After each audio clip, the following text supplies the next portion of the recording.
আলিশা জন্মের পরে আমার নিজের কিছু অনুভূতি ছিল, কিন্তু কাছে যখনই কোলে নেই তখন সেই অনুভূতি থেকে বের হয়ে এসে এটা কিছুটা আলিশা আপনার না, আমার মেয়ে না, আমার বোনের মেয়ে। কিন্তু অনেকেই জানে আমার মেয়ে, মানে আমার মেয়ে, বোনের মেয়ে আসলে বোনের চেয়েও বেশি আসলে খালার বেশি, মায়ের থেকে খালার। শহরের প্রতিটি পবিত্র রাস্তার কোল ঘেঁষে যা অবিশ্বাসী মানুষের পদচারণায় মুখরিত হয়ে উঠতে চায়, যে মানুষের মুখোশগুলো আসল মুখ বলে ভুল হয়, যাদের মনগুলো শহরের এপাশ থেকে ওপাশে চলে যাওয়া তারগুলোর মতো।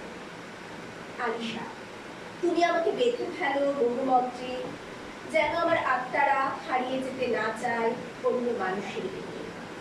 আমার অসার পা দুটো যারা ছুটে যেতে চাইতো প্রতিটি পথে, সে কি আর হাঁটতে পারবে মানুষের হাতে হাত রেখে? আলিশা, আমাকে শক্ত করে ধরো, আমাকে আর যেতে দিও না সেই পথে। অথবা চলো হাঁটি চেনা শহরের অচেনা কুকুরের সাথে, চেনা মানুষে আমার বড্ড ভয়। জীবনের পরিপূর্ণ শুদ্ধতা আর ভালোবাসার নাম, যার হাত ধরে অনেক দূর ছুটে বেড়ানো যায়। মানে আমি ছোট ছোট করে আবার কিছু বইয়ের নিচে কিছু লাইন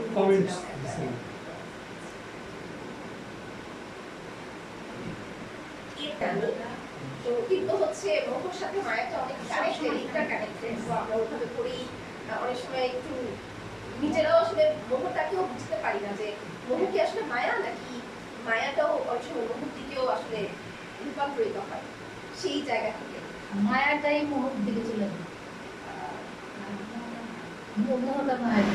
মোহের পিছু ছুটে ছুটে উপেক্ষা করি সমস্ত মায়াকে।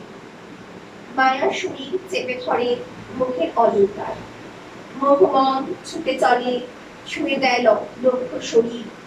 মোহের দেহ বহুমাত্রি, যৌবনা শরীর জানে না তার সারল্য, সারল্য জানে না মোহ, আর মোহ বোঝে না মায়া। সারল্য যাকে মোহ স্পর্শ করতে পারে না, মায়া যাকে চাকচিক্য ছোঁয় না, এর ভিতরে রঙে অথবা ছুঁড়ে ফেলা সৃষ্টি, অথবা রূপকথায় ডানা কাটা কবির মতো মায়াকে কেটে ফেলতে হয় শরীর থেকে। খনার জিভের মতো মায়াহীন রক্তাক্ত শরীর পড়ে আছে, পড়ে থাকতে হয়। এই মোহময় সমাজে মায়া যে বড্ড পাপ।